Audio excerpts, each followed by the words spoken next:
আসসালামু আলাইকুম। জানিয়ে দিব এই মাত্র পাওয়া সংবাদ। প্রথমেই বলে দিচ্ছি সংবাদ শিরোনাম, এরপর বলবো বিস্তারিত। উপমহাদেশের ভূ রাজনীতি আর ওপার বাংলার নীতিনির্ধারণী মহলে আজ এক প্রলয়কারী আন্তর্জাতিক মহাবিস্ফোরণ ও কূটনীতিক দাবার চালের চূড়ান্ত পট পরিবর্তন সম্পন্ন হয়েছে। আজ সবথেকে বড় ব্রেকিং নিউজ, কলকাতা পৌঁছানো মাত্রই প্রকাশ্য জনসমক্ষে এক চরম বিস্ফোরক বক্তব্য দিয়েছেন আওয়ামী লীগ সভানেত্রী শেখ হাসিনা। তিনি সরাসরি হুঙ্কার দিয়ে বলেছেন, জুলাই আন্দোলনের যোদ্ধাদের না মারলে পুরো দেশ ধ্বংস হয়ে যাবে। বিশ্ব কাঁপানো এই ধ্রুব সত্য জানতে ভিডিওটি সম্পূর্ণ শেষ পর্যন্ত দেখুন। এরপর জানাব, মুন্সিগঞ্জে বন্ধুকে বাঁচাতে গিয়ে পানিতে ডুবে প্রাণ গেল 2 তরুণের। আনন্দ ভ্রমণ মুহূর্তেই পরিণত হল শোকে। আরও জানাব, দেশজুড়ে ভয়ঙ্করভাবে বাড়ছে হাম রোগের সংক্রমণ। শিশুদের নিয়ে আতঙ্কে অভিভাবকরা, নিয়ন্ত্রণে হিমশিম স্বাস্থ্য বিভাগ। এতক্ষণ শুনছিলেন শিরোনাম, এখন বলবো বিস্তারিত। তাই ভিডিওটিতে একটি লাইক দিয়ে চ্যানেলটা সাবস্ক্রাইব করে সম্পূর্ণ ভিডিওটা মনোযোগ দিয়ে দেখতে থাকুন। আন্তর্জাতিক কূটনীতি, ওপার বাংলার রাজনৈতিক জোন এবং দেশের ক্ষমতা কাঠামোর মূল অলিন্দে আজ দুপুরেই এমন এক নজিরবিহীন ওলটপালট এবং প্রলয়কারী মহাবিস্ফোরণ ঘটেছে, যা পুরো দেশের মানুষকে চরম স্তব্ধতার মধ্যে ফেলে দিয়েছে। আমাদের হাতে আসা অত্যন্ত নির্ভরযোগ্য এবং সরাসরি আন্তর্জাতিক মিডিয়া সূত্র সরাসরি নিশ্চিত করেছে যে সমস্ত চক্রান্তের জাল এবং দীর্ঘদিনের রাজনৈতিক বৈরিতার দেয়াল চুরমার করে দিয়ে আজ ওপার বাংলার রাজধানী কলকাতায় না এঁকেছেন সাবেক প্রধানমন্ত্রী ও আওয়ামী লীগ সভানেত্রী শেখ হাসিনা। তবে সংবাদের আসল মারাত্মক ও সবথেকে রোমহর্ষক দিকটি ঘটেছে কলকাতায় এসে সকলের সামনে দেওয়া তার সেই চরম অনড় ও বিধ্বংসী বক্তব্যকে কেন্দ্র করে। বিশ্ব গণমাধ্যমের সামনে দাঁড়িয়ে সরাসরি এক বজ্রকঞ্চে শেখ হাসিনা স্পষ্ট জানিয়ে দিয়েছেন যে জুলাই বিপ্লবের নামে যারা দেশে তীব্র বিশৃঙ্খলা ও নৈরাজ্য সৃষ্টি করেছে, সেই জুলাই যোদ্ধাদের যদি কঠোর হস্তে দমন বা নির্মূল করা না হয়, তবে পুরো দেশের স্বাধীনতা, সার্বভৌমত্ব এবং অর্থনীতি সম্পূর্ণ ধ্বংস হয়ে যাবে।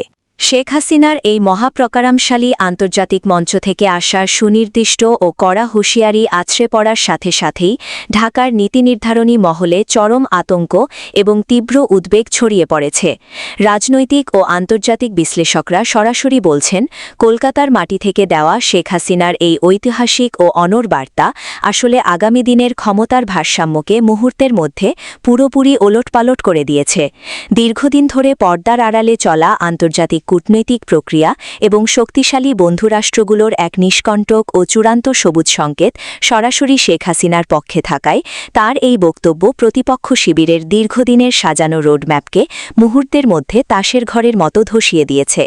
এই বিশ্বকাপানো খবরের বিবরণ রাজপথে ছড়িয়ে পড়ার সাথে সাথেই প্রতিপক্ষ শিবিরের সর্বস্তরের নীতিনির্ধারকদের রাতের ঘুম চিরতরে হারাম হয়ে গেছে এবং চারপাশের পুরো প্রশাসনিক ব্যবস্থা আজ চরম এক অস্তিত্ব সংকটের মুখে পড়েছে। মাঠ পর্যায়ের গোপন প্রতিবেদনগুলো সরাসরি নিশ্চিত করেছে যে কলকাতায় শেখ হাসিনার এই বিস্ফোরক উপস্থিতি এবং জুলাই যোদ্ধাদের নিয়ে দেওয়া কড়া বার্তার জোড়া ধাক্কায় সচিবালয় থেকে শুরু করে রাজপথের প্রতিটি গুরুত্বপূর্ণ মোড়ে এক বিশাল স্তব্ধতা ও হাই অ্যালার্ট কাজ করছে। প্রত্যক্ষদর্শীরা সরাসরি জানিয়েছেন যে দেশের প্রতিটি কৌশলগত পয়েন্টে এখন দেশপ্রেমিক শক্তির একচ্ছত্র আধিপত্য ও নিয়ন্ত্রণ শতভাগ প্রতিষ্ঠিত হতে চলেছে এবং ক্ষমতার পাল্লা এই মুহূর্তে সম্পূর্ণ ঘুরে গেছে। বর্তমান প্রশাসনের উচ্চপদস্থ কর্মকর্তারা সরাসরি স্বীকার করছেন যে এই বিশাল আন্তর্জাতিক ও অভ্যন্তরীণ রাজনৈতিক ধাক্কা কাটিয়ে উঠে পরিস্থিতি নিজেদের নিয়ন্ত্রণে রাখার মতো কোনো কার্যকর বিকল্প পথ এই মুহূর্তে প্রতিপক্ষ শিবিরের নীতিনির্ধারকদের হাতে নেই। আজকের এই বিশেষ প্রতিবেদনে আমরা সেই সব অপ্রকাশিত তথ্য এবং আন্তর্জাতিক মিডিয়া ডেস্ক থেকে পাওয়া নেপথ্যের গোপন খবরের প্রতিটি দিক সরাসরি আপনাদের সামনে উন্মোচন করলাম। শেখ হাসিনার এই চূড়ান্ত মহাবিজয় মিশন এবং কলকাতার বুক থেকে দেওয়া এই ঐতিহাসিক বার্তার প্রতিটি ধাপের রোমহর্ষক বিবরণ আমরা আপনাদের সামনে তুলে ধরছি। চক্রান্তকারীদের অন্দরমহলে কান পাতলে এখন কেবলই তীব্র উদ্বেগ আর পরাজয়ের সুর শোনা যাচ্ছে, কারণ পরিস্থিতি এখন সম্পূর্ণ এক নতুন বাঁক নিয়েছে।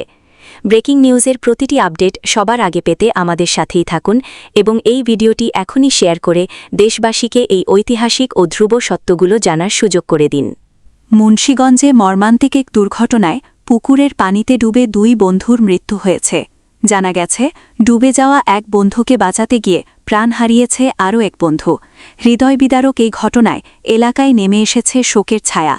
নিহত 2 তরুণী বেসরকারি ব্র্যাক বিশ্ববিদ্যালয়ের শিক্ষার্থী ছিলেন। শুক্রবার বিকেলে মুন্সিগঞ্জ শহরের পশ্চিম দেওভোগ এলাকার একটি পুকুরে এ দুর্ঘটনা ঘটে। স্থানীয় সূত্র ও প্রত্যক্ষদর্শীরা জানান, ঢাকা থেকে কয়েকজন বন্ধু মিলে মুন্সিগঞ্জে বেড়াতে এসেছিলেন। বিকেলের দিকে তারা পশ্চিম দেওভোগ এলাকার একটি পুকুরে গোসল করতে নামেন। এক পর্যায়ে লাবিব নামে এক শিক্ষার্থী পানির গভীরে চলে গিয়ে ডুবে যেতে থাকেন। বিষয়টি বুঝতে পেরে তার বন্ধু আসফাত তাকে বাঁচানোর জন্য দ্রুত পানিতে ঝাঁপ দেন, কিন্তু পরিস্থিতি নিয়ন্ত্রণের বাইরে চলে যায়। একজনকে বাঁচাতে গিয়ে দুজনই পানির নিচে তলিয়ে যান। বন্ধুদের চিৎকার শুনে স্থানীয় লোকজন দ্রুত ঘটনাস্থলে ছুটে আসেন। পরে অনেক খোঁজাখুঁজির পর প্রথমে একজনকে এবং কিছু সময় পর আরেকজনকে উদ্ধার হয়।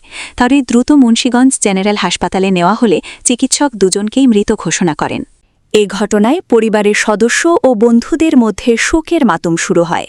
হাসপাতালে স্বজনদের কান্নায় হৃদয়বিদারক পরিস্থিতির সৃষ্টি হয়।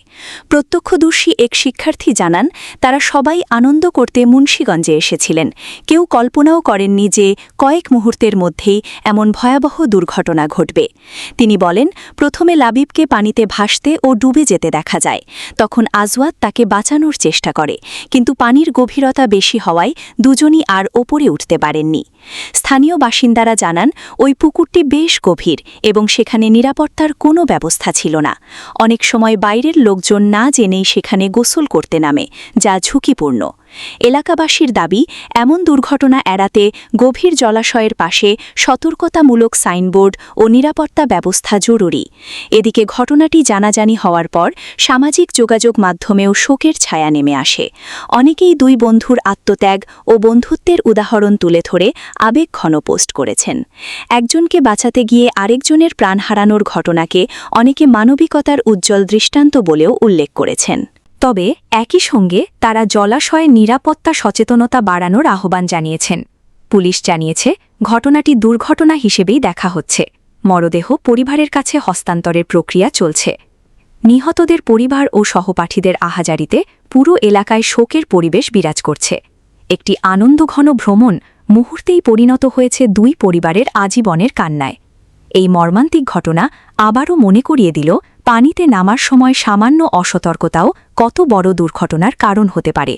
দেশে হামের পরিস্থিতি কোনোভাবেই পুরোপুরি নিয়ন্ত্রণে আসছে না। প্রতিদিনই নতুন করে আক্রান্ত ও মৃত্যুর খবর আসছে, যা নিয়ে বাড়ছে জনসাধারণের উদ্বেগ। স্বাস্থ্য অধিদপ্তর, বিশ্ব স্বাস্থ্য সংস্থা এবং ইউনিসেফের তথ্য অনুযায়ী চলতি বছর দেশে হামের প্রাদুর্ভাব আশঙ্কাজনকভাবে বৃদ্ধি পেয়েছে। বিশেষ করে শিশুদের মধ্যে সংক্রমণ সবচেয়ে বেশি দেখা যাচ্ছে। স্বাস্থ্য বিশেষজ্ঞরা বলছেন, টিকাদানে ঘাটতি, সচেতনতার অভাব এবং সময়মতো চিকিৎসা না পাওয়ার কারণেই পরিস্থিতি জটিল হয়ে উঠছে। স্বাস্থ্য অধিদপ্তরের সর্বশেষ তথ্য অনুযায়ী গত কয়েক মাসে সারা দেশে হাজার হাজার শিশু হাম ও হামের উপসর্গে আক্রান্ত হয়েছে। প্রতিদিনই নতুন রোগী শনাক্ত হচ্ছে এবং মৃত্যুর সংখ্যাও বাড়ছে। বিশ্ব স্বাস্থ্য সংস্থা বাংলাদেশকে হামের উচ্চ ঝুঁকিপূর্ণ দেশ হিসেবে চিহ্নিত করেছে। সংস্থাটির তথ্য বলছে, দেশের অধিকাংশ জেলাতেই এখন হামের সংক্রমণ ছড়িয়ে পড়েছে। বিশেষ করে 5 বছরের কম বয়সী শিশুরা সবচেয়ে বেশি ঝুঁকিতে রয়েছে। স্বাস্থ্য বিশেষজ্ঞরা বলছেন, দীর্ঘদিন ধরে নিয়মিত টিকাদান কর্মসূচিতে বিঘ্ন এবং টিকার ঘাটতির কারণে বিপুল সংখ্যক শিশু সুরক্ষার বাইরে থেকে গেছে। ফলে ভাইরাস দ্রুত ছড়িয়ে পড়ছে। ইউনিসেফ ও বিশ্ব স্বাস্থ্য সংস্থার সহায়তায় সরকার ইতোমধ্যে জরুরি হাম রুবেলা টিকাদান কর্মসূচি শুরু করেছে। দেশের বিভিন্ন জেলায় বিশেষ ক্যাম্পেইনের মাধ্যমে শিশুদের টিকা দেওয়া হচ্ছে। তবে বিশেষজ্ঞদের মতে, শুধু জরুরি ক্যাম্পেইন নয়, নিয়মিত টিকাদান কার্যক্রমও শক্তিশালী করতে হবে। চিকিৎসকরা জানান, হামের শুরুতে জ্বর, কাশি, চোখ লাল হওয়া এবং শরীরে লালচে ফুসকুড়ি দেখা দেয়। অনেক ক্ষেত্রে নিউমোনিয়া, শ্বাসকষ্ট ও ডায়রিয়ার মতো জটিলতাও তৈরি হচ্ছে। অপুষ্টিতে ভোগা শিশুদের ক্ষেত্রে ঝুঁকি আরও বেশি। হাসপাতালগুলোতে আক্রান্ত শিশুদের চাপ বাড়ছে বলেও জানিয়েছেন চিকিৎসকরা। রাজধানীসহ বিভিন্ন জেলার হাসপাতালগুলোতে প্রতিদিন নতুন রোগী ভর্তি হচ্ছে। এদিকে সাধারণ মানুষের মধ্যেও আতঙ্ক বাড়ছে। অনেক অভিভাবক সন্তানদের স্কুলে পাঠাতে ভয় পাচ্ছেন। বিশেষজ্ঞরা বলছেন, গুজব বা ভুল তথ্যের কারণে অনেক পরিবার এখনও শিশুদের টিকা দিচ্ছেন না, যা পরিস্থিতিকে আরও খারাপ করছে। তারা সবাইকে সরকারি টিকাদান কর্মসূচিতে অংশ নেওয়ার আহ্বান জানিয়েছেন। একই সঙ্গে আক্রান্ত শিশুদের দ্রুত চিকিৎসকের কাছে নেওয়ার পরামর্শও দেওয়া হয়েছে। সরকারি কর্মকর্তারা বলছেন, পরিস্থিতি মোকাবিলায় সব ধরনের প্রস্তুতি নেওয়া হয়েছে। স্বাস্থ্য মন্ত্রণালয় জানিয়েছে, দেশের বিভিন্ন এলাকায় বিশেষ মেডিকেল টিম কাজ করছে এবং টিকার সরবরাহ বাড়ানোর উদ্যোগ নেওয়া হয়েছে। তবে জনস্বাস্থ্য বিশেষজ্ঞদের মতে শুধু সরকারি উদ্যোগ যথেষ্ট নয়, জনগণের সচেতন অংশগ্রহণও জরুরি। বিশ্ব স্বাস্থ্য সংস্থা ও ইউনিসেফের সাম্প্রতিক প্রতিবেদনে বলা হয়েছে, বাংলাদেশে হামের বিস্তার এখন জাতীয় উদ্বেগে পরিণত হয়েছে।